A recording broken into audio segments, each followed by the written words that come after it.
Сталинград – это город-герой. В Сталинграде произошла историческая глобальная битва, которая, наверное, была одной из самых значимых в истории Второй мировой войны. У нас все-таки военно-патриотическая игра. Хотелось сделать что-то такое клевое, узнаваемое.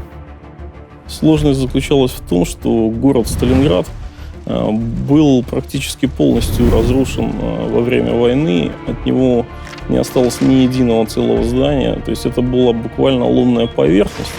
А нам пришлось восстанавливать определенный период, когда город был разрушен лишь только наполовину. Это был действительно серьезный с исторической точки зрения вызов, потому что сохранилось не так много документов, которые бы позволили восстановить топографию города, архитектуру города, особенно на конец 30-х, начало 40-х годов. Наверное, самое интересное при создании карты – это выбор места. Это задает сам тон в дальнейшей карте. Насколько хорошо будет выбрано место, насколько хорошо будет сделана схема карты, настолько и хорошо получится сама карта.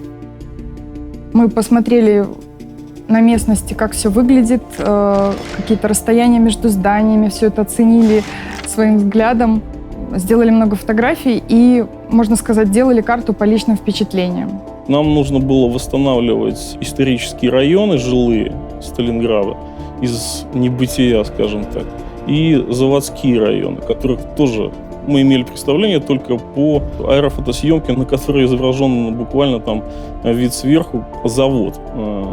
Нам надо было восстанавливать его геометрию, какой он был. Он должен был быть историчен и соответствовать каким-то описаниям историческим. В первую очередь карта была сложна тем, что она совершенно плоская, то есть террейн, поверхность земли ровный, там нет особых перепадов высот. И сделать карту визуально, художественно, вкусной и интересной – это очень серьезная задача. На карте Сталинград был выбран район площади Ленина, так как он хорошо подходил нам с точки зрения геймплея. Он был относительно симметричный, имелся центр и узнаваемые здания. Визуальными ориентирами на карте служат дома, такие как дом Павлова, Заболотного, Мельница, НКВД. Они немножко уже разрушены, но узнать их можно. Сталинград в то время состоял из небольших построек.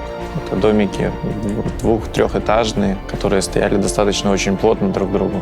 Вот из этой компоновки надо было выделить какие-то кварталы и сформировать их. Сложным участком была центральная площадь перед мельницей. Такой большой кусок земли, который нужно чем-то заполнить, чтобы смотрелось визуально красиво. Какая-то разбитая техника, воронки, дымки. В общем, как-то нужно было обыграть, чтобы это не был пустырь. Просто пустырь, до которого не дошли руки. У нас там есть береговая линия, которая идет к Волге. Над ней было сложно работать за счет того, что по аэрофотосъемке не видно высот. Совместно с историками, помню, по фотографиям смотрели высоту вагонов и пытались их друг на дружку поставить, чтобы определить все-таки настоящую высоту того берега. А мне нравится переход как раз из городской части в береговую. Там есть такой перепад небольшой высот. Уже не город, но и не поселок. То есть такие непонятные квартальчики, но открывается вид на Волгу. Это красиво. Волга в тумане, светит солнце, блики. Над этими участками больше всего пришлось поработать, потому что, первое, нужны были интересные видовые точки для того, чтобы игрок, выехав в определенную точку, видел массу интересных деталей. И ему было там интересно находиться с визуальной точки зрения. На сегодняшний день карта, пожалуй, наиболее достоверное представление в трехмерном виде того, что было в Сталинграде в этот период. Конечно же, хочется, чтобы на карте играли и получали удовольствие. То есть, чтобы она вызывала положительные чувства.